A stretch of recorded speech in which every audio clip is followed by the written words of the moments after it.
Blog Talk Radio. Hey everybody, it's your girl Sunny D. Welcome to tonight's show. It is June 13th, 2019. June 13th. Damn, didn't we just start June? I know. What's happening? Right. Huh? Yeah, exactly. I guess everything is flying by. I don't know what's happening, but it is. Guys, y'all want to say hi? What's going on, good people? You already know it's your boy Smooth Clint. You know what I mean? What's going on? What up, though? It's your boy Willie Styles in the building. Welcome to the show. Right. Listening right now, guys, you're on blogtalkradio.com/GFT Radio Show. You're catching a playback. You're on iTunes, SoundCloud, Google Play Music, YouTube, of course, Blog Talk Radio, and everywhere else. Just find us. If you want to cop some merchandise, go to teespring.com/stores/GFT Radio. Cop some merchandise, support this podcast. Everything we do is for you guys. So all the support is welcome, and be a part of that. Rockaware, Aga. Huh? I said definitely support. Yeah, I think I'm making a shirt about me being an asshole. Not necessarily me in particular. Well, I am, but I think I'm gonna make an asshole shirt because that's just me. I'm petty and I'm an asshole, so I think I need to debut a shirt. That's what the shirt gonna say. That's what the shirt gonna say. You petty and you an asshole. Well, it could be that, yeah. I mean, unapologetically petty, and I don't know. I have to think of something, but it's gonna be a combination of being petty and an asshole, or saying something like, not only am I petty, but I'm an asshole also. So I don't know. We'll figure it out. I gotta figure it out because I've been called an asshole for the better part of this week, and I'm not offended. So I don't know why. Like, you're an asshole. Okay, thank you. I know. Right. So don't compliment me. Like, I mean, really, like, you insulting me? Like, I'm raising the assholes. Listen, I just made a post this morning. It's actually even about me being my kids are like basically they assholes. I love them, but they my kids, and if their mom's an asshole, you should know that they might be some. I don't know. My son's a little bit petty too, so I don't know. I don't know what I'm doing with my kids, but they good, I guess. I don't know. But yeah, cop some merch. Represent the podcast. Our slogan shirts are like, if y'all know, listen to the podcast, this shit we say during the podcast. It was funny too. Well, somebody from Detroit was talking to me, and they was like, "What up, though?" And I laughed because I was like, "Hey," I sent them a picture of the shirt. Like, yo, you gotta get this. Like my podcast man, he's from Detroit too. Y'all say that we got you. Get a t-shirt. But, we do. Yeah, we got a dope ass show for y'all tonight. We're doing trending topics. Got a lot of topics to cover. So I don't know who want to jump in. Oh yeah, phone number 657-383-1155 if y'all want to call in and join in a topic or discuss something that y'all think is trending. Yes. But there's a lot. Which one y'all want to hit up first? I want to talk about what we was talking about in the group chat. Oh yeah. I thought about that too. David Ortiz. Yeah, about David Ortiz, that situation. Yeah, they said, from what I was reading, from the articles I read, they really still didn't say it was the president yet, but from a couple other sites that on the Twitter and stuff, that's what people were saying, that the president of the Dominican Republic set him up, something like that, because he was messing with his wife. But, all they saying is that the shooters, they was only paid $8,000. That's how much the hit cost, the shooting, 8,000. Really? 8,000 pesos. That really only came out to $8,000. 400,000 pesos? Damn. Yeah. And then it was 8 people in on it. So you feel me? They only get like $1,000 a piece when they break down. Yeah, I saw that. It was a couple of them, right? That's what killed me about it. Yeah, that's what killed me about it. It was 2 guys in the street. One guy shot him. The other guy I think was in the street. There was another couple of guys in the car. There's like 8 people total in the whole conspiracy. I'm like, for $8,000, like y'all did all this for $8,000. Y'all literally threw your lives away for $1,000 a piece. Like that's crazy. But I don't know. Maybe it might be like that down there. They, I mean, I don't know what the situation in the DR is. I know a lot of people go to the DR a lot, and I know the situation in terms of the what they call it, like the way people live. I mean, a lot of them work in the tourism industry, right? So, which I'm sure is not the most, lucrative business to be in when you do get into it, and then you have everybody else kind of probably, doing whatever. But, and there's a huge sex trade down there. I mean, there's like people go down there for sex vacations all the time. So it's like when you see people going to the DR, you kind of side eye them a little bit. Like, are you going there for the sights or are you going there for the sex? Like, who's really going there? So it's a weird little location, but people love it down there when they do go. And so it's Not I would think for $1,000. I would think for $1,000, I would be like, I need a little bit more than $1,000 to throw my whole life away. Yeah, it's extreme poverty over there. So, like we said, that's 8,000 was 400,000 pesos. You feel me? So I guess over there that go a long way. You feel me? But it still won't work. $8,000 still ain't worth nobody's life. I don't care how far the money go. You know what I mean? I don't care how far the money go. But it's weird though, because it's like at first because this happened a few days ago. I think basically like Sunday night or something like that, or Monday. Yeah, over the weekend. Yeah. And it was like, I mean, all this heartfelt. It was all over the news. I just thought it was just some random dude, just aiming at him. I'm like, damn, you can't even go to you can't even feel safe in your own country, especially with all the other news that's surrounding DR that we going to talk about. But it was like that. He's celebrity. He's one of the most beloved over there, and y'all would, you feel me? $8,000, $8,000. Y'all was willing to take one of y'all heroes that always celebrate, always do everything over there, bring money back. Yeah, that's the thing too. I was crazy.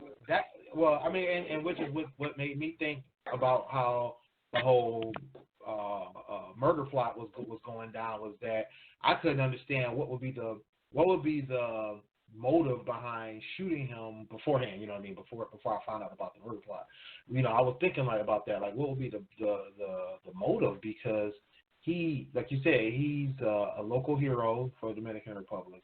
He's known for going down there on a regular basis, multiple times a year. Does charity work. He also does, he parties down there. I heard he bring people down there. So you talking somebody who's not forgotten where he's from. I don't know, how he is when he's down there, but I just know that, people love him up here. I've heard that he's got a lot of love down there. So I was like, kind of like surprised, like, man, you would think somebody would know who he was before they walked up on him like that. But then I was like, well, I mean, I guess down there, he rich here, he's super rich down there. So I was like, maybe it was a bad, situation. Somebody thought they was going to get away with, trying to rob him or something. Or maybe, like you said, Clint, I was thinking too, like maybe it was random. Maybe it was like somebody was trying to do something else and he just got caught in the crossfire. But man, that's just crazy to think that, you get down there and you. But if it's true, but if it comes out that it's true, that's what. Yeah, but if it's true or what they're saying, that's crazy. Mm-hmm. Like we said in the chat, the Dominican Republic got a lot going on right now. Yeah, man. If it's that the president really like that'd be wild, man. That'd be wild. You show me. Yeah, I mean, just to kind of segue into the other part of the conversation is, I mean, right now the Dominican has a black eye on it right now with the situation with, I believe it's now 3 couples and one other lady who all have either suffered death or or severe injuries from being down in the DR in just this last year. I mean, that could have been a way for him to cover it up. Maybe he was, if it was the president or whoever it was down there that decided to do this, maybe they were trying to use this recent rash of violence to cover up, this attack on David Ortiz. But I mean, for that community and for that country, I mean, things are probably going to really start taking a downturn because, I mean, a lot of people are dying down there suspiciously. I believe the first couple was the one in New York that went down there for a couple weeks or for a week. And on their way back, their truck was found on the side of the road. I can't remember how they were found or what the situation was. But all I know is they were missing for a few days. Nobody ever figured that one out. There's recently been 2 couples found dead at the same hotel, which is really wild. And then last year, a lady reported that she was beat, by some mysterious man who she thought was either one of our hotel workers or hotel staff, and she was like in between buildings. Yeah, and she was in between buildings, was traveling or was walking through and got attacked from behind or something.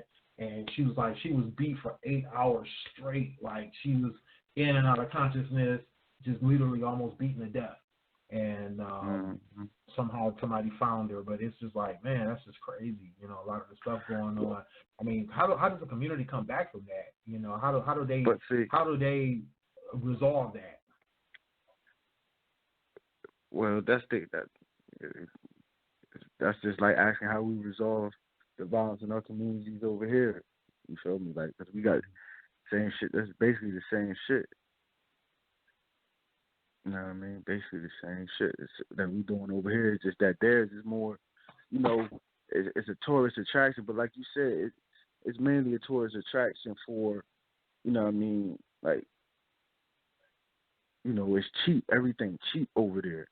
You know what I mean? So them people, they when we come over there, they're already looking at us some type of way because they feel like we think we better than them. Mm-hmm. You know what I mean? Mm-hmm. And we really just exploiting them. That's really how they really feel like y'all just coming here, y'all don't give a damn about us. You feel me? Y'all just coming here to try to see these resorts and stuff. You know what I mean? Make y'all say y'all did something, sleep with all women and all this. You know what I mean? Like Willie said, a lot of dudes go over there just for the sex. You know what I mean? Because that's big over there. But with one thing about the DR that people got to remember is, they been had a black eye. They was getting a lot of flack for what they were doing to the Haitians. You know what I mean? Yeah, that's true. That's true. I forgot about that. Yeah, and then, I got my own personal story. When I went over to kind of back in 2011 for one of my close friends' wedding, you know what I mean? The wedding was over. Everybody out celebrating. We all doing our thing. We get back to me and a couple of my friends. We get back to the hotel late, and we chop it up a little bit, and then we go in our rooms. They came and tried to bust in the room.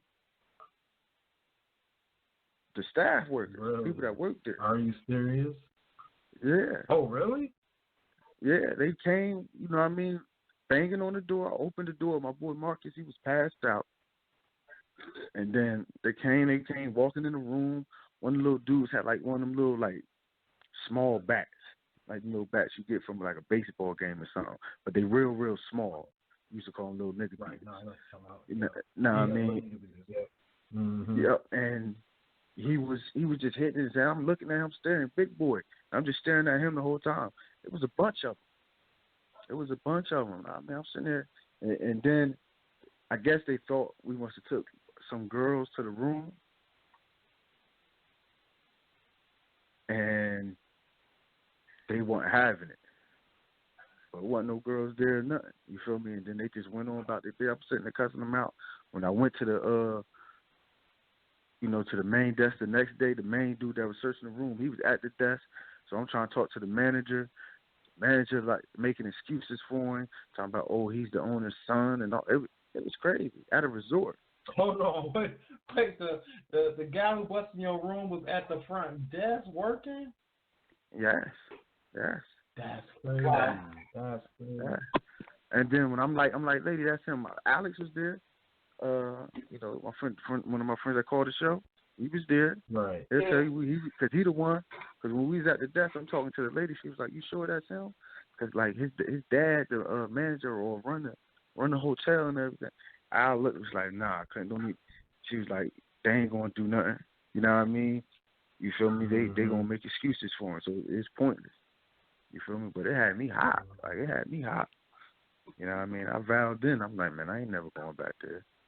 And it's cool and it's crazy because, you know what I mean? Like I never had no issues over here with Dominicans. Like no, you know what I mean? So it was wild to me that when you go over there, like they just looked at, you know what I mean? They ain't look at me the same. It was like they had an issue with us. They had an issue with us. I mean, to me, when you go to a resort, town, resort city, resort country, you want to feel like you're going to be safe in the resorts at least, right? People go out and do their thing outside the resort areas, at their own risk.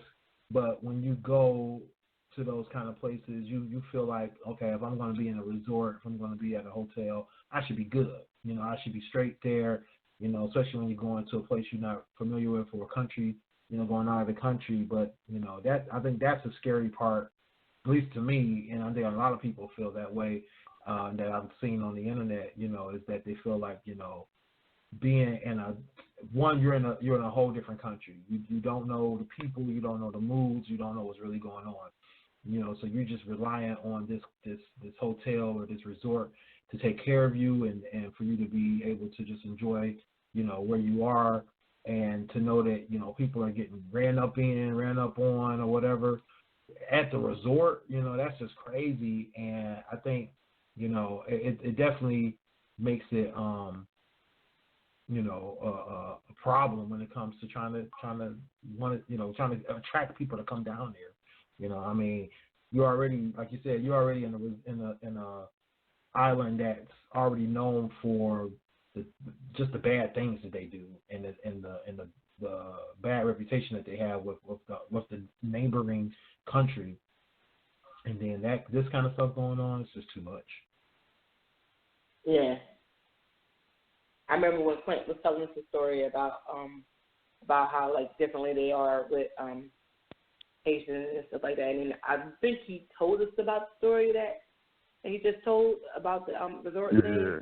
And this is crazy. Like that makes me not like, and then on top of the mysterious deaths that are happening, and even like with what's going, like even with that, like following those stories is like amazing, because then you get this one thing, and then it's like 7 different reasons as to why these people died, which don't really make sense, and it leaves you with a bad taste in your mouth, because it's like, do you go there? And I know people always say, well, stuff happens everywhere. It does. I say that too. Mm-hmm. But it's just scary to know that you can like get away from your actual life to go somewhere and might not make it back. Like that's weird. Right. Because Yeah. you're trying to enjoy and get a relaxation. Most people go on vacation just to relax and take a break from their life, because it's stressful. And it's just like, if that's happening there and they can't explain it, they need to figure out the situation, because you don't want to you don't want to deter tourists from coming to your country or coming to where you are to visit and give you guys money, which I'm pretty sure you guys could use, and then they end up who's going to go if all these mysterious deaths are popping up. Right. I mean, like when I heard about I'm sick, I can't remember where it was at, but there was a story last year, and I believe it was 2 stories back to back, or not back to back, but you know what I mean, like within a couple of months of each other, where families or people had went on vacation. I believe it was in Mexico, somewhere in Mexico, and they had died mysteriously. At first, it was a mystery, but it turned out it was what's the name of that stuff? Carbon monoxide poisoning. And when I first heard about it, the first incident, I was like, dang, that's crazy. You know, it's messed up. I believe it. No, I take that back. The first incident, they knew up front it was carbon monoxide, and it was like, dang, that's crazy. That was messed up. Second time it happened, kind of raised my eyebrow a little bit, but then it was like it was a different resort, different kind of situation. Just kind of like, you guys got to be careful, right? And then nothing else happened after that. You know, we didn't hear about it anymore.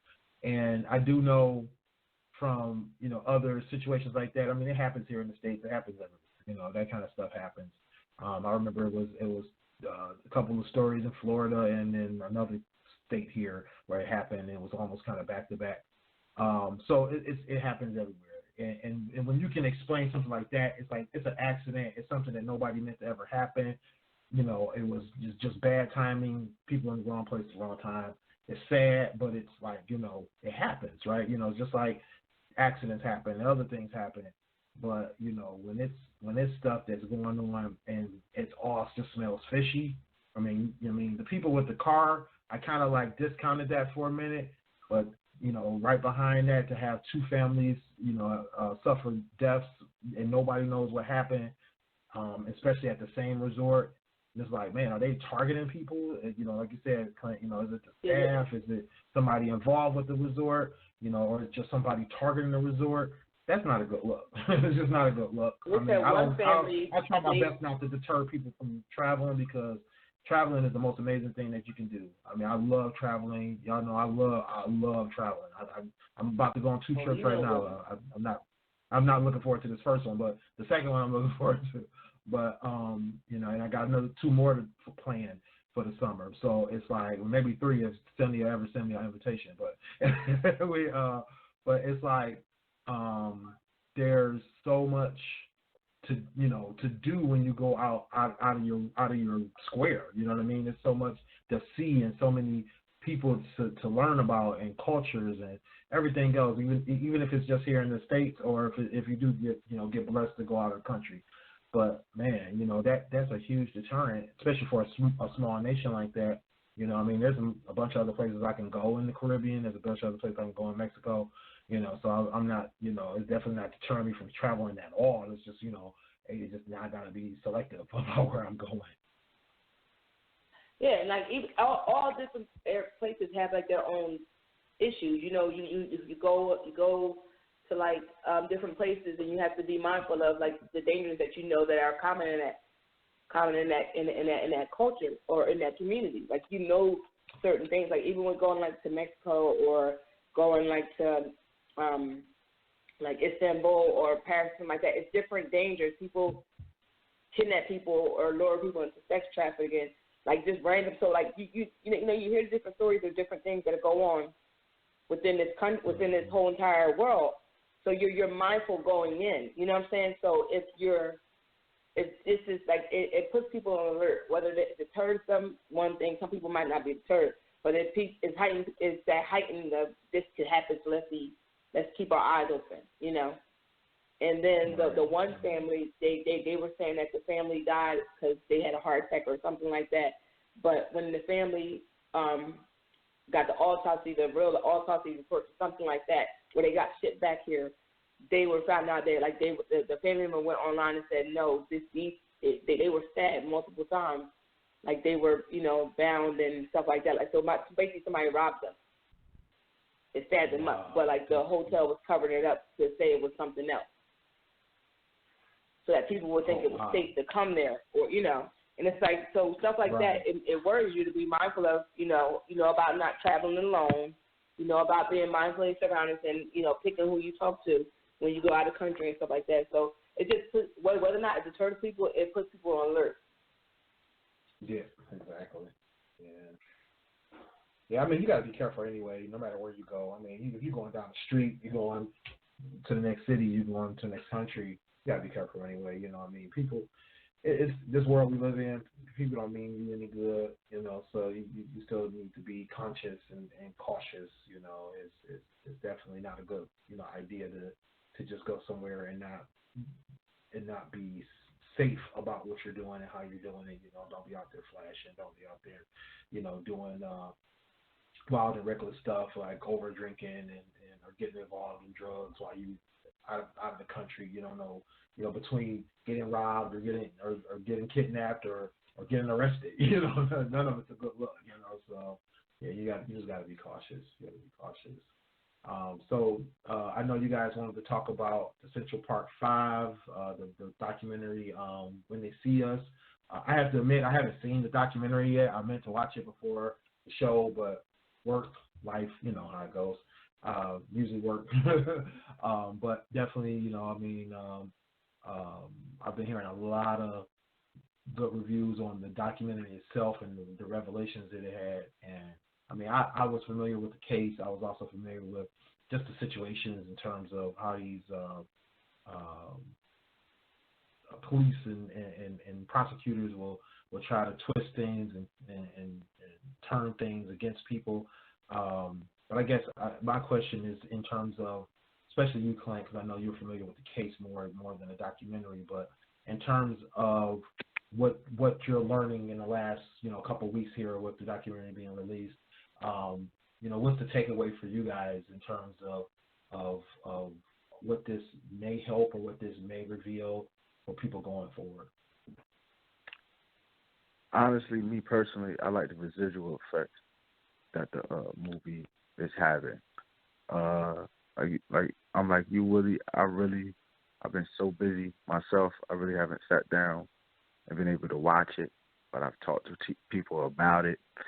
Like you said, I'm familiar with the story. It's been out a while. They had other documentaries on it before.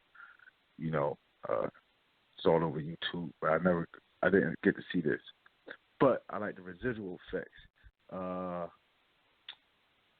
Some of the people that worked the trial, the prosecutors, they're losing their jobs. It just came out the other day. Elizabeth Lederer, the prosecutor of Central Park 5, she resigned from Columbia Law. So I think what's the other lady name? Everett Ferrstein or something like that. Who the lead detective guy? Yeah, she was dropped by Linda Fairstein. She was dropped by her literary agency, for the backlash from the movie. So, I loving the residual effects that the movie is having, because now it's like, they got paid, but the people who did them wrong, they really never suffered. So now they're publicly being suffering. You feel me? They're being shamed. You feel me? For the foulness that they did, for setting them young boys up like that. You feel me? For doing them dirty like that. Had them locked in that prison. You feel me? So, and this is what really I thought brought this story back to life was Donald Trump. Because when that Central Park 5 case was so big, he was one of the main voices. You know what I mean? Talking about they throw him in jail. You know what I mean? And like he was trying to bring the death penalty. Yeah. So, yeah. And he always got an opinion and a comment on something. That's the thing. Exactly. And then when the truth came out, he was never contrite. You know what I mean? He still threw them boys under the bus, even when the truth came out that they didn't do it. You know what I mean? So it's a weird, you know what I mean? But I love the residual effects that the prosecutor, the lead detective, all them, cause everybody that was involved in doing them is getting that karma. Right. Yeah. Well, I watched it because first I didn't watch it when everybody else started watching it. I waited a while because everybody get caught up in it, and then you really can't think the stuff for yourself. People was in their films about it, but like I watched Fruitville Station. I also watched the Brown story. So I was kind of like getting to know like more about cases you hear about, but you get to hear like the rest of it. So I finally watched it because I heard about the Central Park 5 prior to, but then I had watched the series. Now, watching this series, what I took away from this series is I feel like this. We as a community, black and brown, and others that kind of experience the police, the different type of police than other people are, and I'm kind of segue into what I was going to say after this, but anywho, we need to educate ourselves. I posted this on my Facebook. We need to educate ourselves on the law as it pertains to our kids. We need to educate our kids as well, because when this situation happened, and then we have to be, for one of the parents, I was very upset with him because he was so focused, and I get it, you got to pay your bills, but he was so focused on his job, you left your child there to fend for himself with his grandmother who couldn't speak English, sitting into an interrogation thing 4 hours, and then you come back and then you wonder how everything went left. As a parent, I felt like he should have stayed there the whole time. My child's in jail, and it's some minor stuff. Why is he still here? That's from a parent standpoint. That's how I felt about him.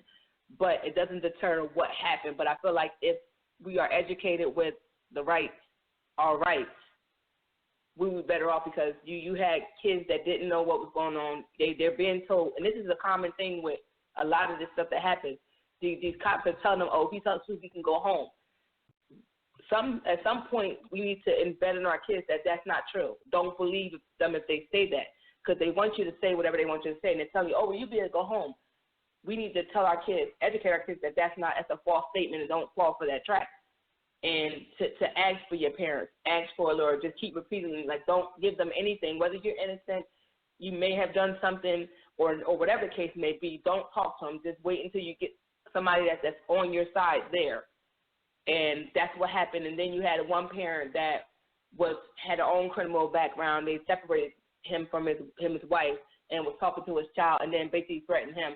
So he went in there and told his child to lie. We have to be better than that. We can't, in 2019, we can't let our kids fall through the cracks by getting caught up in a system that's detrimental to them. And we as parents are uneducated to let them really believe that if you say X, Y, Z, even though it's not true, and even though it's a crime, and we know that, if you tell them what they want to hear, you're going home. Because none of this is what they were telling them repeatedly, and I just feel like it's a common thing that we hear with this type of stuff, especially with kids or kids that are a little bit disabled and not understanding, or can't understand what's going on, so they're going to say whatever just to go home. We need to really talk to our kids, and it sucks to say that, but we do, because this is what happens. You got uneducated kids on the law, you got uneducated parents, and it's this cycle of our kids getting trapped, and we don't know how to save them because we either was complicit to a certain extent in the trap because we weren't educated and we couldn't really help them, that type of thing. And then even when it came out that these kids were set up and all like that, like, people watched it. Like, people were in the process of them setting these kids up and didn't speak up.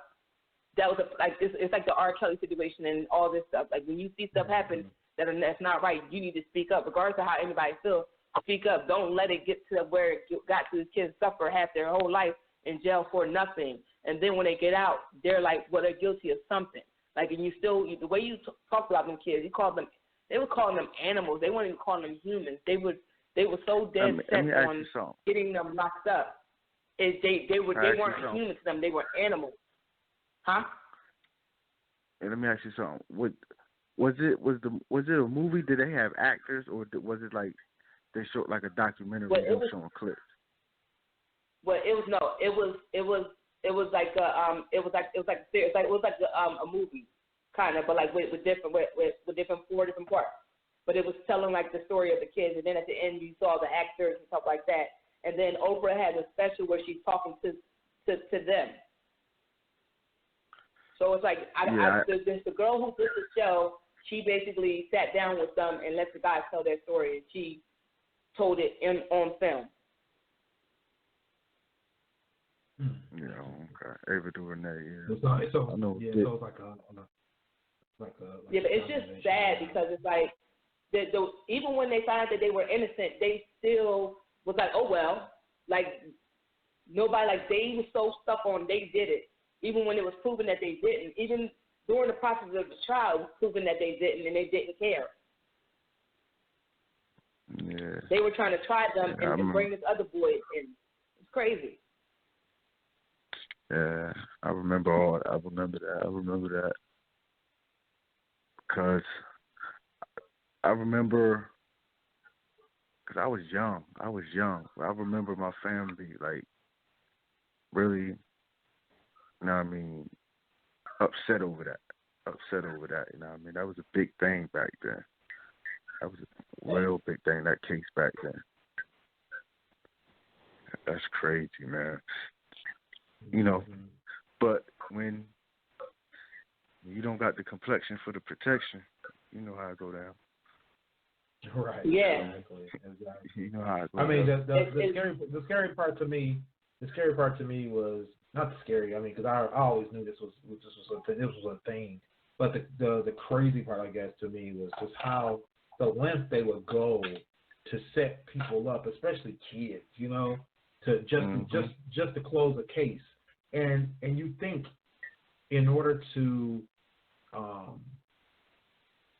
you know, appeal to the public and to be able to say we're making the streets safer, for them to set somebody else up knowing that the real criminal is still out there. It's just crazy, because it's like you in it, you know, you're gonna look stupid if you're sitting up here pushing this prosecution so hard and the real killer goes and does it again, or the real culprit goes and does it again. You know, yeah, it's you're playing, you know, the luck of the draw with that, but it's like they don't care. They don't care what lives they're destroying.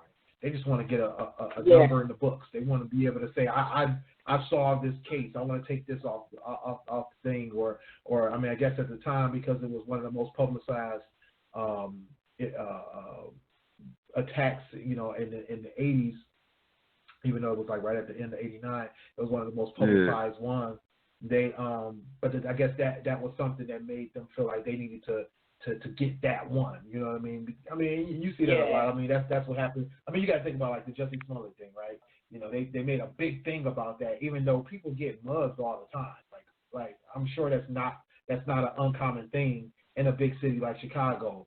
Same thing with, I mean, there's a lot of different crimes that happened recently, and people that either they're in the spotlight or the crime itself gets put in the spotlight, and it makes a bigger thing out of it. And you're like, okay, this happens all the time. Like, you know, why is it different for this person or for this incident than any other thing? But, you know, we feel bad for the people, the victims anyway, but it's just, you know, it's like, why the big thing? But, you know, I think that also lends to some of the problems with the prosecution and them pushing to try to just get somebody and just try to get somebody in front of a judge and trying to, you know, get somebody in jail. And it's like, you know, they're just putting people away just to say that they got some numbers on the books. That's but scary. I felt bad for the one kid, the 16-year-old Corey. I think he got, like, out of everybody, it was all messed up for all of them, but for him, he only, like, he was with his little girlfriend before the whole incident happened. His friend asked him to go to the park. Like, they weren't even there during the attack. And the cops came and arrested his friend, and because they were best friends, he was like, the cop was like, you want to come with your friend? Make sure he's okay. And he was like, I guess, because he was like a little bit challenged. So he was like, yeah. So he went, and he said, if I don't go, his mom going to kill me. So he went with him just to sit with his friend in the police station, and they got him to say that this was, like, watching that thing, and even it flashes back to the original tape, watching him say, this is my first and only rape, like, with no emotion. And they sat him down with a freaking Pepsi can or whatever the hell it was. Like he was, like, they were, like, you know, not feeding these kids or whatever and had them there for hours. But, like, you sit there and act like everything's fine. But to watch that boy to watch them give their things, even whether you're watching the video version or the actual footage of them their videotape of their confessions, it sounds like I'm baffled as to how the jury could find them guilty, because none of their stories match. None of them make sense. And then to watch this 16-year-old, the way he talks alone, like, you gonna believe that? That doesn't make sense. Like, and then for him to go through what he went through, and then even with amongst the parents, I think, like, even their behavior was like, yo, like, y'all all in this together. Y'all kids got falsely accused. Y'all in this together. So it's like the back and forth of, you know, all this nonsense. It was petty. Mm-hmm. Yeah. But I'm glad that the boys still had that relationship type of situation because they all realized that they all got set up. Like, they all, you know, turned each other because they thought they were all going home, and now it's like, no, we're all going to jail. And it's just sad because it's like, so I would like to talk to the jurors of those trials and be like, what were y'all thinking? Did y'all not look at them? Like, did y'all not see those things properly? They, like, what do you? But that's the thing is they don't care. These people don't care. You know, you also talking about. I mean, you talking about boys who were beaten or listening to somebody else getting beaten, being you know, starved out, being lied to, being coerced.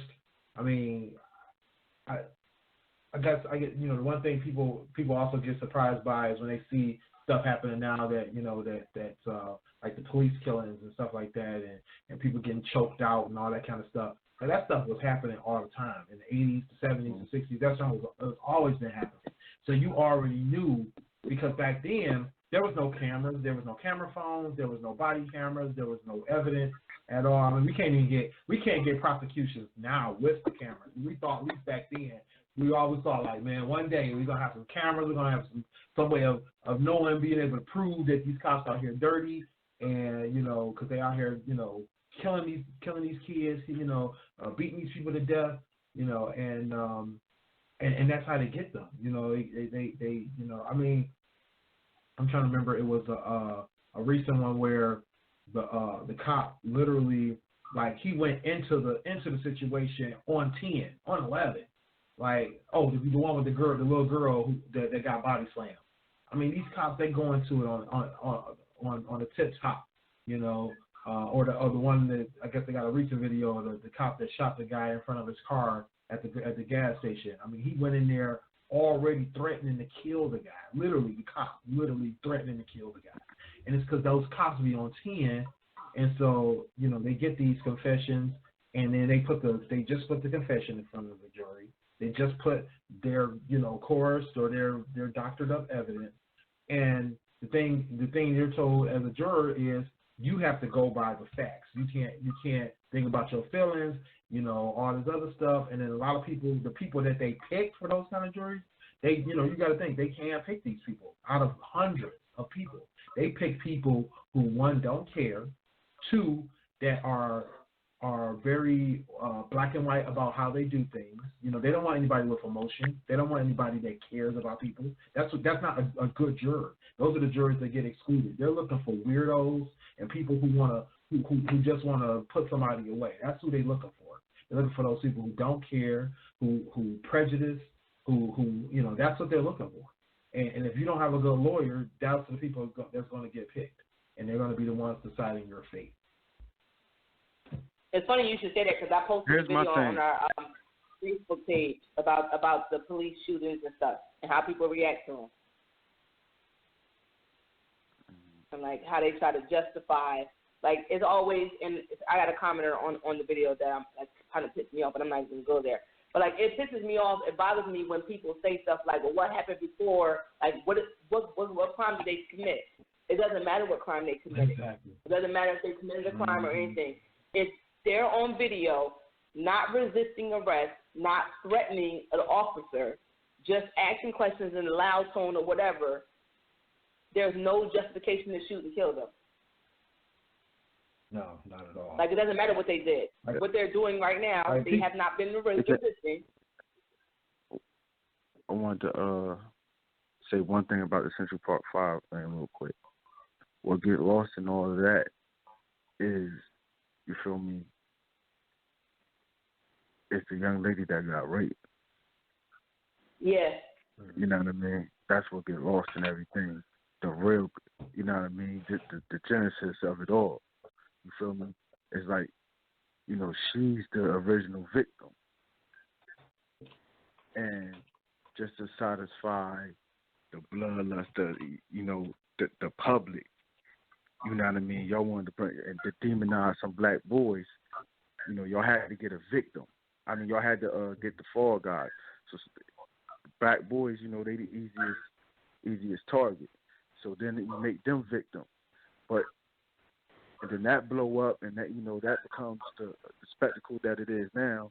And the whole time, you feel me? We all know their names, but can't nobody tell me her name. Mm-hmm. You feel me? When she really, she just as affected, as damaged, as more than anybody. You know what I mean? Like because she don't even remember this stuff. Yeah, but she still got to deal with those. She don't even remember anything. She was all messed up after that. Yeah, you know what I mean. She do lectures and stuff now. It's like, you feel me? But that's crazy. Like we don't nobody ever even, like they did them boys dirty. We already know that. That's foul. But don't nobody ever, mention her. You feel me? Like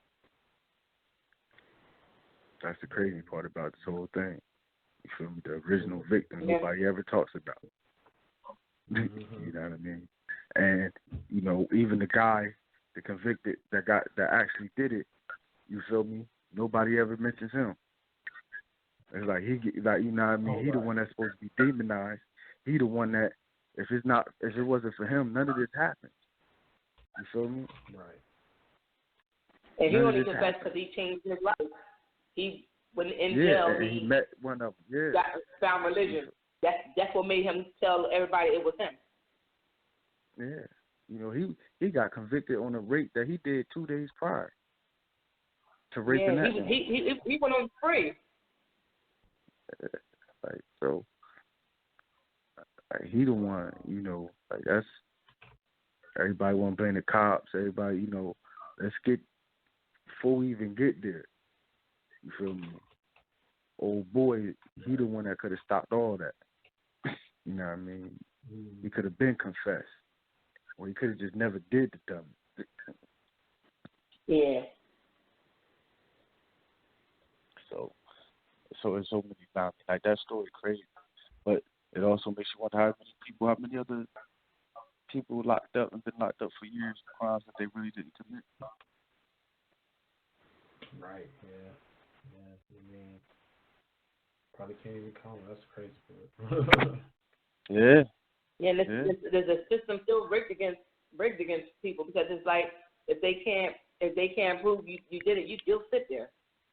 I know somebody right now that's been sitting in jail for a good while that they haven't been able to prove anything, don't have real evidence, but just because they believe it, sitting in jail.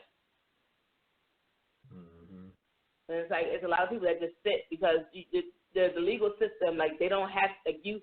This is why people had a right for a speedy trial. But once you get your first speedy trial, don't mean any trial after that. It's got to be hurried. So you can sit there without really being convicted. Mm-hmm. Yeah. Yeah, that was the sad thing with Browder with I can't think of his first name.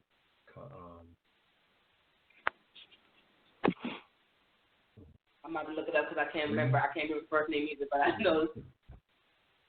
Yeah, I mean he was in there for like a year and a half waiting on Khalif Browder. Yeah, Khalif, yeah. Khalif Browder sat there. I think it was like 15 months or a year and a half, just waiting to be put on trial for something he didn't do, which was crazy. It's like you literally. I mean, that's the justice system just throwing you away, literally just throwing you away. And he was sitting in jail for stealing a backpack. Like, this let that sink in. He was convicted and accused of stealing a freaking backpack. And the shit that he suffered, that's crazy. It's sad. It's stupid. It don't make sense. Like, this is why I need people. This is why I need people to understand. Way on the spot, killing you for something that that you don't deserve to die for. I mean, people, like you said, people ask stupid questions like what did they do? Like they didn't do anything. Like you can't be tried, convicted, and killed on the spot in the United States. It's not how it's supposed to work. Really? It's not how it's supposed to work. You have to go on Facebook. When I tell you, I was thinking about that this at work today, and I had to take a moment away from my desk and go live on our page because that's exactly what I was talking about. I was like, this is like the fact that people try to justify an unjustified act is crazy to me. Like, no matter how much proof you're given, you're like, oh, well, what was he doing before it? Well, what harm did he commit? The police are not judge and jury. They are not. Right. That's what they're not supposed to do. Like, and we talk about this on countless podcasts. They're supposed to arrest you lawfully and take you to lock up until you're either brought up into an indictment or whatever, or charged formally, and then you get sent off to jail until you go to court, or you get released until you go to court. That's not happening. People are getting killed because why? Because they're upset. They want to know why they got locked up. Because they're like, how many times? And somebody commented on a thing about the person that commented on a YouTube video, I posted on YouTube as well, to say just teach your kids to comply. That's why y'all going like it was a racist person, of course, saying that's why they killing off your race already because y'all don't comply. There's videos of people getting pulled over. The one guy who got killed in front of his girlfriend in the car. Can't think of the name offhand. He was actually licensed registration. Philando Castile. Yeah, Philando Castile. He was asked questions. He answered. He like the one guy who got pulled over in the gas station and asked for a license registration went to reach for it and got shot and killed by a cop after complying and doing what he was told to do. So and this is why I posted this person that comment because I know it's a racist person, it's a troll, whatever. But like, what do you do what happens when you are complying? And I said in the video too, when you are completely complying, how do you end up dead? When you are not threatening because you're running away from the cops, how are you to be shot down and killed in the back? How do you justify that? Like, there's nothing you can say to justify somebody being shot in the back if they're running away because they're not threatening you. They're scared and they're running. If somebody's complying, how do you justify shooting and killing them? And our kids are watching this happen over and over again, and they're supposed to be like, oh, the cops are the best people. No. They're scared. So when the cop pulls over, we're scared for a justified reason. Dylan Roof can go kill a whole church and then get escorted, fed, and walk through alive. Knowing he's been shooting people, y'all good with that? Like these people that's going into these places shooting people left and right. They can go in there and kill thousands of people, but nobody's threatened by them because they can get locked up safely and carried off to jail. Like, I don't understand. I'm sorry, guys. I just went on a rant, but I'm just really.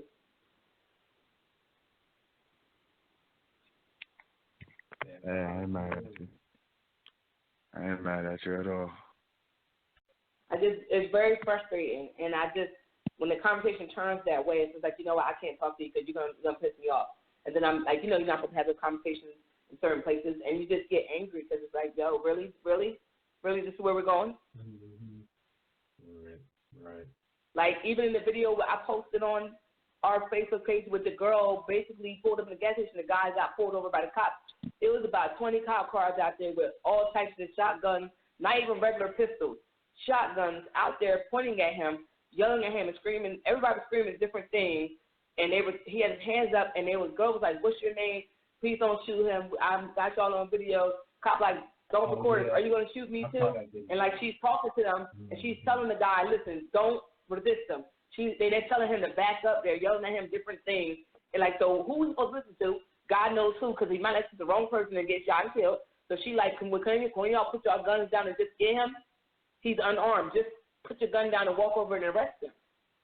And then the cop was like, well, how do you know him? She's like, I don't know him. She's in full-blown tears crying because she watched her ex get killed by the cops years ago, but she's traumatized and she's scared for this person that she don't even know. Mm-hmm. Yeah. Like, if that don't put no sense into you, what do you want us to do? Yeah, my thing in that situation too was, like you said, the fact that, I mean, there was two cops on his right side One had a gun, one had a shotgun or a semi-automatic rifle or something like that. On the other side, there was two cops. Then they had two other cars pulling up. I'm like what did they think he did? The whole time his hands up and he on his knees. Not even up. His hands were literally locked behind his head for the longest until I was scared for him because when he was telling her what his name was, he started moving his hands, and I'm like, please don't shoot this man, because he started moving his hands, and that's sad that you got to think that he's about to get killed because of the fact that he moved his hands. Like he literally could have got killed right then. In the air. But we've seen people get shot laying face down, fully complied, hands behind their back, no weapon, and get shot in the back by a cop because the cops don't care. And it's like, you know, that, like you say, that whole situation, people still going to ask us the question, what did he do? Like, he didn't do anything. He was laying down, waiting for the cop to give him the next instruction, and the cop shoots him in the back. What do you mean, what did he do? He got shot in the back. That's what he did by a cop or transit authority, whatever those guys were. You know, it's a sad state in this world, especially when, like you said, people will still ask that question, and those are the kind of people that end up on these juries. That's the exact kind of people that end up on these juries. That's going to say, well, what did they do? Why would the cops wouldn't do that? The police wouldn't do that, or they living in that blank world where they think that, you know, like only criminals get killed in the streets. Like, no, they're killing our babies in the streets. They don't care, you know, because they're afraid. You know what you signed up for. Come on, quit playing.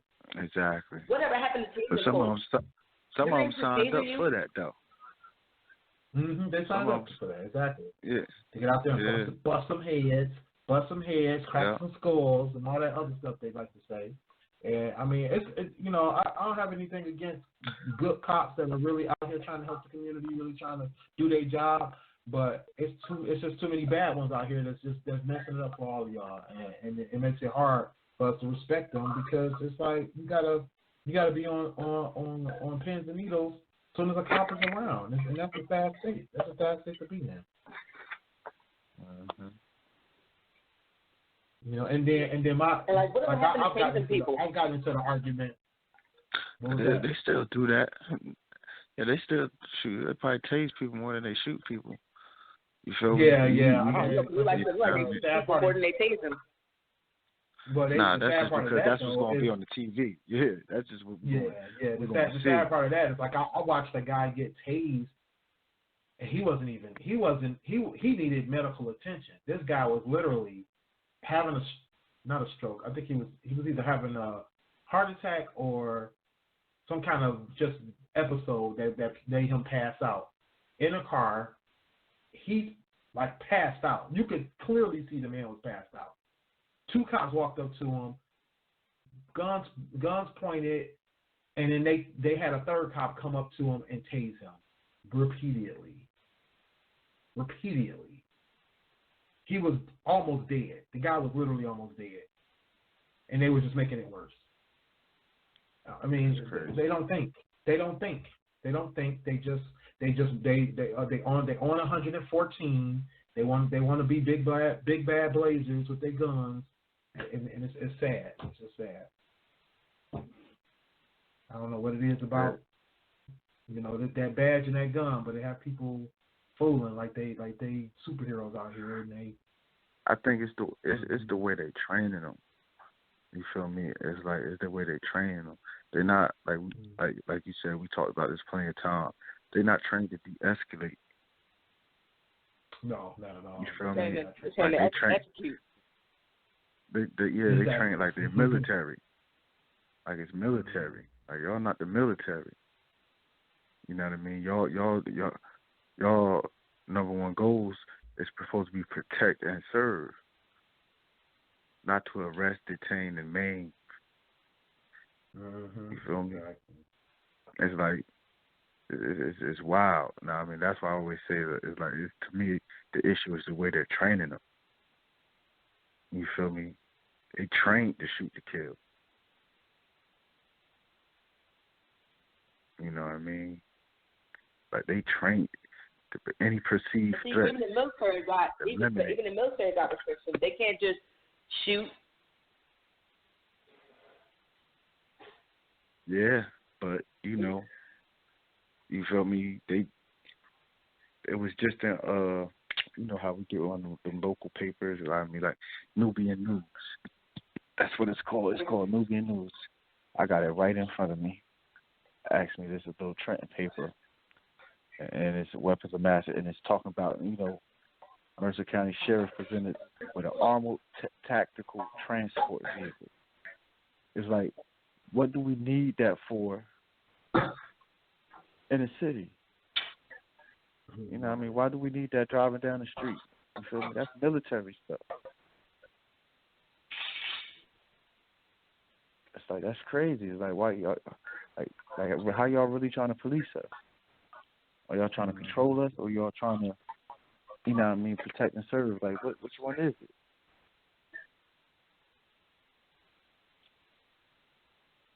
Like, it makes no sense to me. It makes no sense. This is getting crazier. I just feel like things are getting crazier and crazier, and no matter what's being shown and what people can clearly see with their own two eyes, they just choose to blatantly disregard and then treat it as normal. And it's a problem because it's becoming, like I said on numerous times, our kids are getting desensitized to all the stuff. This is a normal for them, and that's sad. But you know what? For some people, Sonny, for me, how I look at it, it hasn't changed. Like, nothing hasn't changed. It hasn't got worse. You feel me? Even if you look at the numbers, you feel me? The numbers will tell you, I mean, like, the murders is less. You feel me? What's more, it's just more visualized. You see it now. Yeah, it's televised. It's more in your the face. murders is televised. Yeah, the murders is televised. Before, you just couldn't see it. You know, so now when something happened in Minneapolis at 7:54, you know, it's across the whole country at 7:55. You know what I mean? The whole world know. You know, before, you know, it'd take months for them stories to travel. Like, even with the since we talk about, even with the Everett Palmer, that's what I wanted to talk about. Mm-hmm. You know, we are in the after show. Any of y'all out there listening, y'all got anything y'all want to talk about? Y'all want to join in with these topics? Our phone number is 657-383-1155. That's 657-383-1155. But with Everett Palmer, you know, that case, you know, just came back to light, but that happened 14 months ago. To where, you know, military man came home. He had a DUI charge, a warrant for a DUI charge that he wanted to go clear up. So when he went there, you know, in police custody, next thing you know, within 2 days, you know, the family's notified that he's dead. They received his body.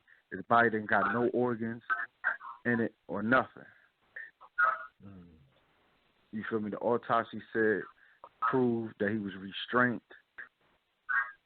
and shot up with methamphetamine, not methamphetamine, methyl something. And, you know, so it was really going to murder, but, you know, nothing's came about it yet. You know, so the family trying to find out, but, you know, that happened in police custody. That happened in police custody. Like, how was that allowed to happen? How many times do black people got died in police custody? People, period.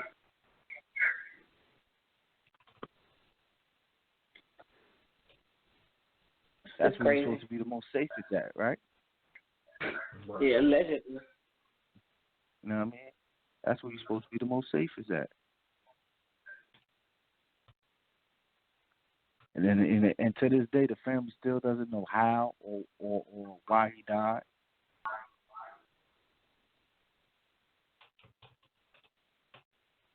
Yeah, that's that situation right there. Yeah, and that situation right there too, to me, is crazy because you got to think he went to turn himself, not even to turn himself in, he went to go resolve a DUI situation, and it's like, my thing is, why was he even in a jail cell, for one? Two, they don't even offer what happened. I mean, they literally have not told that family why he was in jail, why he was, because they're claiming that he was busting his head against the wall, and like why was he having an episode? Why was he like what happened to him before he passed away? Like they offer no information. All they keep saying is it's an ongoing investigation. Y'all not investigating nothing. Apparently, it's been a year. Exactly. It's a cover-up. They had to petition. They had to petition for the information they did get. They had to petition for his body. They had to petition for. It's like, bro, like y'all are obviously covering stuff up, and then to remove the man's throat, you're obviously covering up the fact that you restrained him, choked him, did something to him. That's a bunch of pathologists have already said this is not usual. This is not a usual thing. It's nothing you usually hold on to. You're not even pulling out of a person. You're obviously covering something up. Mm-hmm. I'm reading the thing, and it says this happened in Pennsylvania. Autopsy. They said an initial autopsy said Palmer died following an excited state during which he began banging his head against the inside of the cell door. A result of a methamphetamine toxicology with a 16 red cell disorder as a contributing factor. His family maintained Everett had never had health problems. They're trying to say he had health problems, and then he was banging his head on the side. Like, what? Mm-hmm. Yeah, like on this other one, they said they I can't read. So autism. Yeah, I couldn't pronounce that word either. But they said when you die, I guess it'll show the marks of where you being restrained. I guess when you discover, you don't heal, and I guess because you can't heal, right? Exactly. That discoloration is going to remain. Yeah, that's why. And that's what they found. So it's like, I mean, it was that alone lets you know something foul happened. You know what I mean? Something foul happened. You feel me? Like it was weird. I guess I'm pretty sure he probably went in and resolved the situation, and things went left. Mm-hmm. Yeah. You know what I mean? One of the officers in there had an attitude. You feel me? So they, they probably start trying to lock him up immediately. Or you got a warrant. Come on, try to throw heat. He probably like, hold on, what's going on? Right. And then it went left. And then it went left. And then it went left. You know what I mean? And that's the scary part. It's like now you gotta wonder, can you even go to the police to even check on stuff like that? It's like, man, I'm sending my legal representation even then. Like, bro, I'm not going. I'm sorry, I'm not turning myself in. I'm not about to play them games with you people. We coming deep. It's gonna be 20 years. They're like, sir, you're gonna pay a parking ticket? Yeah. With me and my lawyer, my reverend, and half my neighborhood. That's the only way I'm doing this. I need evidence, witnesses, and some legal representation because it's ridiculous, But I'm taking a lawyer with me. I'm taking everybody. Right. They filed. A quick sidebar, right? This is how they filed down there in them spots, right? Like lady, I drive one of my fares to work, so she had to go to court for her license been suspended for a long time, so she's trying to pay all the fines to get everything back in order, right? So, she didn't have her license in 12 years. So check what the prosecutor said, right? The prosecutor, she's like, from the door, the prosecutor had just a nasty attitude with her. And mind you, this is an older lady. She in her 70s. You understand? The prosecutor had a nasty attitude with her, and the prosecutor in courtroom going to say, like, yeah, you feel me? She ain't have her license in 12 years, but I know for a fact she drove. She said this in a fucking courtroom. My question is, how would the judge even allow that? Right. You feel me? She did say the lawyer and them, they had to go to a sidebar, go in the back and do something. When she came back, her attitude was different. But it better have been, because how can your prosecutor say that? You feel me? Like how above the law Like, how you haven't seen this lady in 12 years? It's your first time ever meeting this woman. What you mean you in open court about you know for a fact she drove? Yeah, and then like to say it with a nasty ass attitude, that's crazy. And you don't know to respect your elders, nothing. But that's how they move. That's how they move. You know what I mean? That's how they see us. That's how they treat us. They already expect the worst from us. So even with him going, and that's my point of bringing up the story, even with him going in, you feel me? He trying to be honorable and honor the situation. You feel me? They think less of him. You feel me? They don't respect. Have no respect for him. So they, you know what I mean? They don't respect the fact that he trying to resolve the situation. They looking at a nuisance. Oh, he coming in here to be a problem.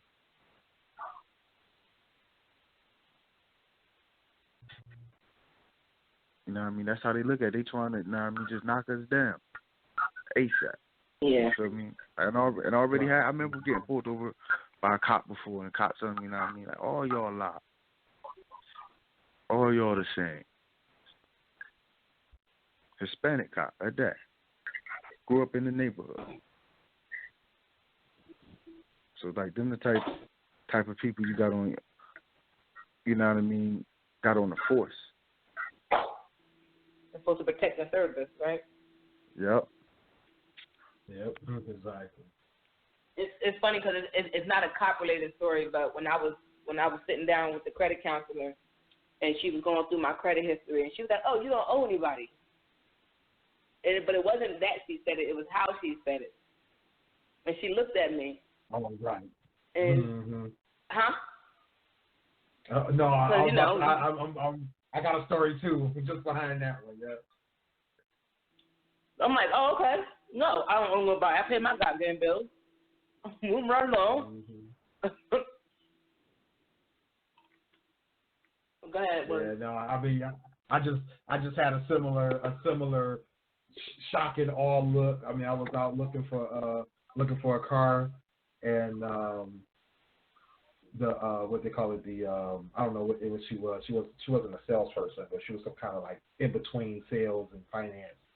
And so she asked me if I was looking to finance the car that I'm getting. I'm like, yeah, I'm gonna finance the car because I'm looking to upgrade or whatnot. And she asked me a question about, what I owed, and then she asked me how does my credit look.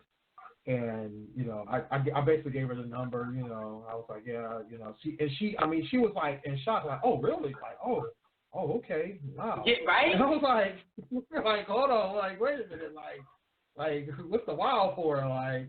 Like one, I'm out here paying bills, I'm out here taking care of my family. What you wowing about? Like dang, what you got a black man can't have good credit? Like, what's up with that? Oh yeah, she was stopped at my number too. She was like, what's your credit report? She got my credit report. She was like, who gave you this? I said the bank that gave me the loan. Right. Exactly. Who? But like, it's not what you say, it's how you say it. Exactly. I tell them I scared to people have preconceived notions about you just walking in the door, and that's the crazy part. Yeah. Well, if I tell them my credit score, they'll be like, "Yep, that's about right."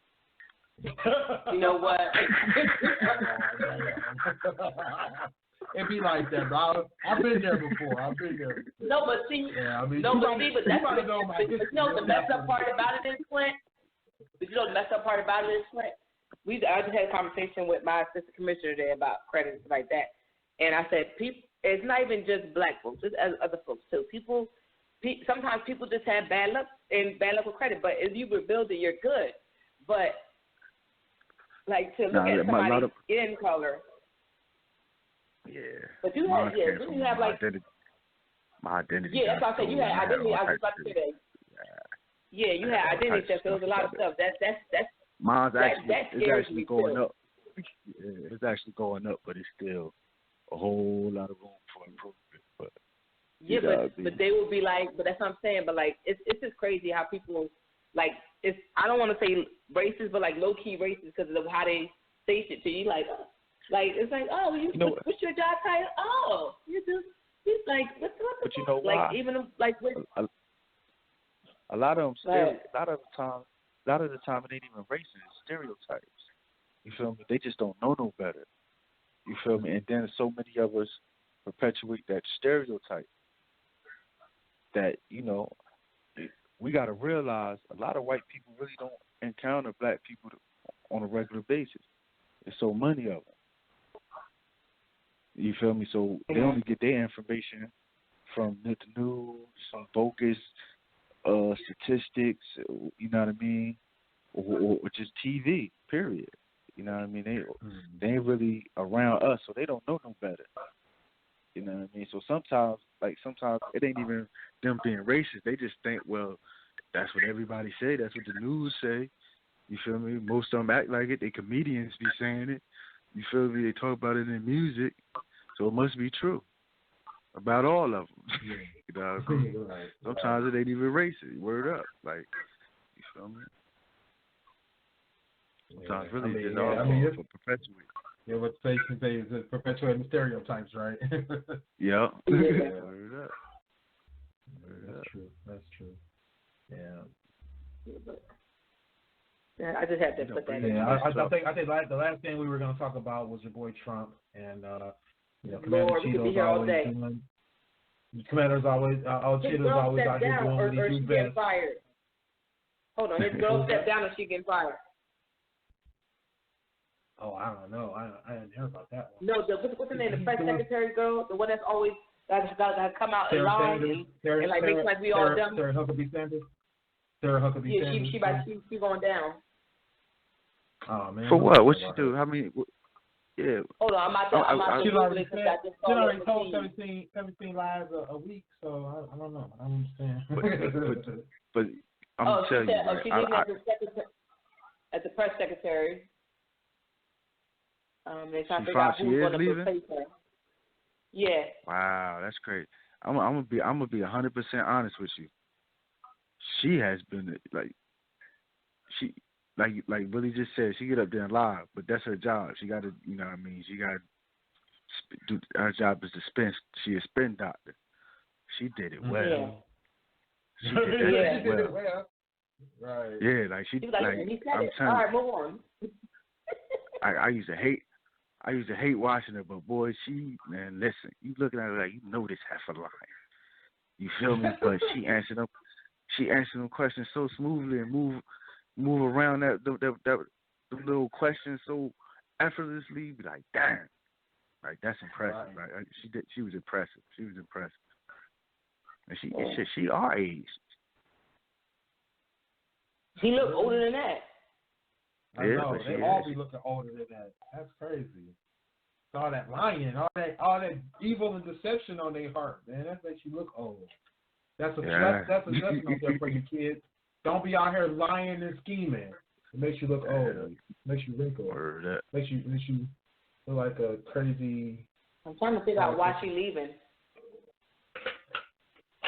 She's probably tired of lying. Everybody leave after a year. Nobody stays longer than the season. On the next season, though, why the fuck is the president crazy? Oh, Raj, their press secretary. So. Apprentice, what is this? Apprentice White House? So both press secretaries is leaving. Oh, her deputy press secretary too. Yeah, that Raj comes in.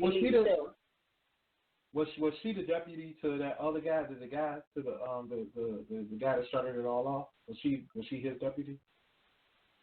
I don't know, but Raj Shah is she leaving too?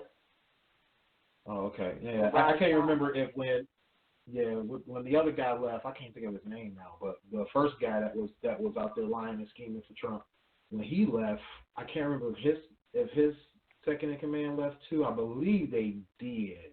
I don't believe she was the second in command at the time. I think. Oh, it's a guy. Raj Shah is a guy. Then she ended up getting. He's 34. He looks old as hell. Why? Trump done stressed him out.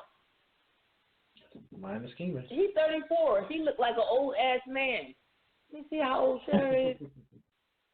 He's 34. He was born in 85. Sarah Huckabee is. She leaving because she'll be I 37. guess she be getting into it. Poor lady. She be getting into it with the reporters. You feel me? And yeah, they said a confrontation. That's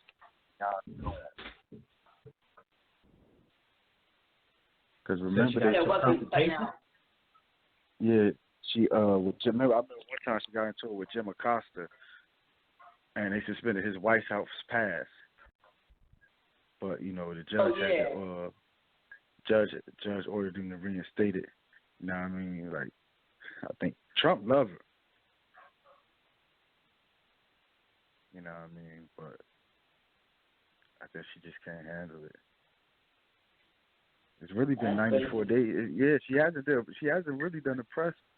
I was thinking about that because I usually get the updates on my YouTube thing, and they said it's been 94 days since she held the formal briefing. Oh really? Oh wow. Oh wow. Yeah. That's why I've been having a good month. Mhm. No extra lies being spewed out on Trump's behalf. That's good. That's good stuff. That's because Trump hairpiece been flying around and she can't be Sean Spicer. Sean Spicer. Yeah, Spicer. Spicy. Yeah, remember what's her name? McCartney used to do the thing on SNL. Mm-hmm. I love those Sean Spicer. She was hilarious. And what's the other guy named? Anthony Scaramucci. Oh, Scaramucci. Oh yeah, he was on Big Brother. Celebrity Big Brother. He was the mold too, bastard. He was on Celebrity Big Brother when Tamar won. I'm sorry, I like Big Brother. Anthony Scaramucci. He literally just hired a bunch of reality TV stars to run this campaign. This is ridiculous. This is what our world is coming to. I mean, we got a reality TV president, reality TV White House staff, what is going on in this world? They bringing reality TV drama to the government. It's ridiculous. Who voted for these people? People who don't wash their legs. Word up. This is good. No. I ain't gonna win any election. That's the sad part. Yeah, because he gonna win because a lot of people ain't gonna vote. We don't care, and he gonna be right back sitting there, just doing the fuck he wanna do. Cutting. People gonna vote. Like People gonna vote. It just ain't nobody to. Yeah, and then it ain't nobody. He ain't really got no competition yet. Yeah, everybody running in the Democrats. It's like the whole last time. It's gonna be like 17 billion Democrats and Trump. Mm-hmm.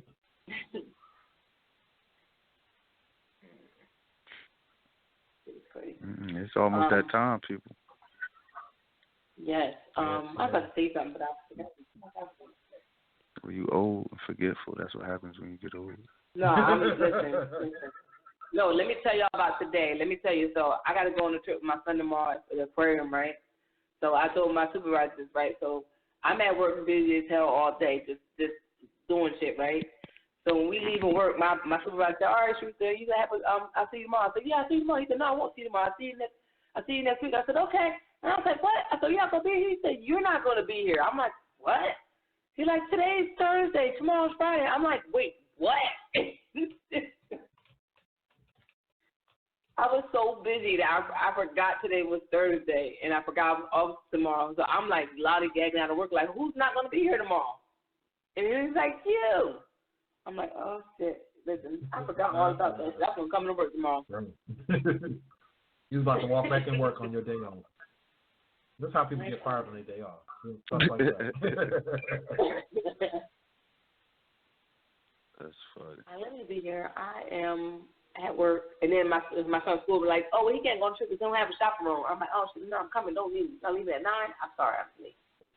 Hold the bus. I'm terrible. I don't have any alcohol tonight, and I'm off. No, I'm terrible. Huh? I said I was mad that what's the name was canceled today. What? Farmers market downtown where they sell the wine on Thursday. Hell yeah! You was at the window for that one. Yeah, that rain was crazy up there today. Yeah, but I'm mad because I don't have nothing right now, and I couldn't go to the store because I had my son with me, and I didn't want to take my son to the liquor store because I'm one of the parents who just feel like it's weird. So I was like, I'm not gonna take him with me. I'm just gonna have to be sober tonight, and this is my Friday, so I should be enjoying a nice glass of wine. Putting together a TV stand, but now I'm going to be soberly putting together a TV stand, which is no fun. I can't even say stand. I keep saying stand. TV stand, and I'm going to have to do it soberly. So, I don't know personally. Well, I did get something to drink this week. I went to Walmart. I don't go as much as I should, but I found I don't know where else they might have this. Hopefully, it's at other Walmarts. Maybe y'all can find it. If you're familiar with like the pre-mixed drinks that like have the alcohol in it already, they have a Long Island iced tea by a company called Commanders, and this was only $12.50 at Walmart for a liter, and this it's pretty good. It's pretty good stuff. It's called Celebration Mix. It's got all the stuff that Long Island iced tea should have in it. Definitely a good look. It's a little sweeter than I've had. If you've ever tried Captain Morgan premix, it's Commanders. Commanders. With an apostrophe in it at the end. Commanders. It looks like a little boat on the front, like a little pirate ship or something, and it's they're 1 liter Long Island. I see a liter of Long Island for $12.50. That's a good look. Yeah. No, Willie. Have you ever had a blue Long Island? Yes. Yeah, I love those. Those things. No, I don't know where you're from, but I know where you're from, but I don't know if they do it how you do it out there. But our blue Long Islands have you getting ready to live your life like it's your best life. Like you're gonna regret it the next morning because. Like you're gonna regret.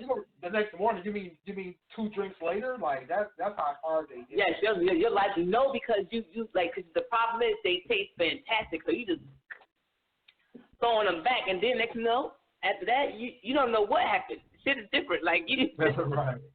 You're being. I don't know what's in that blue stuff. Yeah, I don't know what's in that blue stuff, but it definitely gets you there quicker. I'm a dark liquor type dude. So I'm gonna tell y'all something. That summer, a friend of mine, her birthday was last weekend, and she had she poured me a drink, a summer watermelon Syrah. Oh yeah. That thing tastes just like juice. Good juice. You feel me? I mean, you'll be drinking that thing, you forget you drinking liquor. You forget that's how good it tastes. You'll forget your taste you're drinking liquor. Exactly. Okay, so have y'all had a Purple Rain?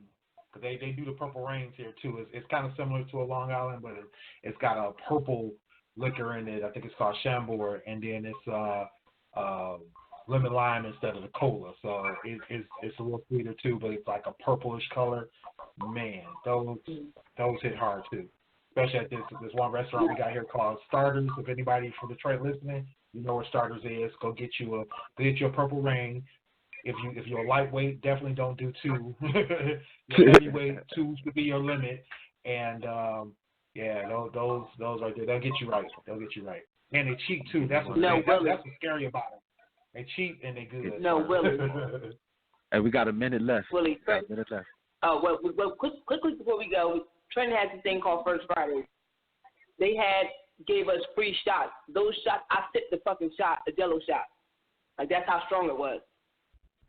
I had to sip a freaking Jello shot. It's real. Don't ever I don't know what they made them with, but it wasn't right. But yeah, guys, gotta wrap it. So yeah. Yes. About your info. All right. East Trenton Group me on Twitter. KingsTruth.com. Holla at me. It's your boy Willie Styles at Willie Styles everywhere. WillieStyles.info for my links. Go ahead, Sonny. I am Sonny_D, Instagram, Snapchat, and Twitter. I can't even talk tonight. Thank y'all for listening tonight. See y'all at 17. Holla.